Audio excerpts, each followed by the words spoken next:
ఉంది. Land titling act విషయంలో కూడా ఇదే మాదిరిగా జరుగుతూ ఉంది. ప్రతి ఒక్కరికి మెసేజ్లు పంపిస్తూ ఉన్నాడు, ప్రతి ఒక్కరికి కూడా ఫోన్లు చేసి చెప్తా ఉన్నారు మీ భూములు జగన్ కాజేస్తాడు అని. అయ్యా చంద్రబాబు, జగన్ ఎలాంటి వాడో నీకు తెలియదేమో, కానీ ఈ రాష్ట్రంలో ఉన్న ప్రతి పేదకు తెలుసు జగన్ ఎలాంటి వాడో అని చెప్పి ఈ సందర్భంగా చెప్తా ఉన్నా. జగన్ భూములు ఇచ్చేవాడే కానీ జగన్ భూములు లాక్కునేవాడు కాదు నీ మాదిరిగా అని చెప్తా ఉన్నాడు.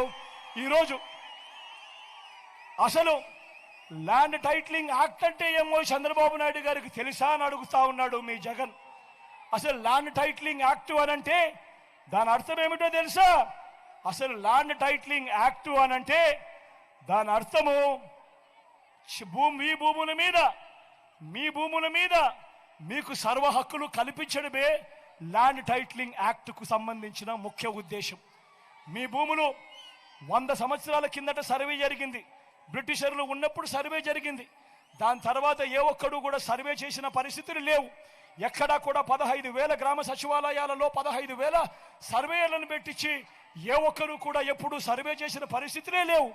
ఆ పరిస్థితులు లేక భూములన్నీ కూడా సబ్ డివిజన్ జరక్క, భూముల కొలతలన్నీ కూడా సరిగ్గా లేక అమ్ముకునేదానికి కొనేదానికి ఇబ్బందులు పడుతూ ఉన్న పరిస్థితులలో ప్రజలందరూ కూడా కోట్ల చుట్టూ తిరుగుతూ, రెవెన్యూ అధికారుల చుట్టూ తిరుగుతూ వాళ్ళకు డబ్బులు ఇచ్చుకుంటూ ఇబ్బందులు పడుతూ ఉన్నారు అని చెప్పి ఈ పరిస్థితిని మార్చాలి అని ప్రతి ఒక్కరి భూమి మీద కూడా వాళ్లకు సంపూర్ణ హక్కులు ఇవ్వాలి అని మొట్టమొదటిసారిగా 100 సంవత్సరాల కిందట జరిగిన సర్వేను మళ్ళీ రీసర్వే ప్రతి గ్రామంలోనూ చేయించి వాళ్ళ భూముల మీద సర్వ హక్కులు వాళ్ళకి ఇచ్చేదానికి బౌండరీస్ నాటిచ్చి రికార్డ్స్ అన్ని అప్డేట్ చేసి ఆ పత్రాలన్నీ కూడా రిజిస్ట్రేషన్ చేసి మళ్ళీ ఆ రైతన్నలకు వాళ్ళకే ఇచ్చే కార్యక్రమం జరుగుతూ ఉంది అంటే ఇంత గొప్ప కార్యక్రమానికి చేతనైతే మద్దతు పలకాలి, కానీ దాని మీద కూడా లేనిపోని దుష్ప్రచారాలు ఇవాళ జరుగుతూ ఉన్నాయి.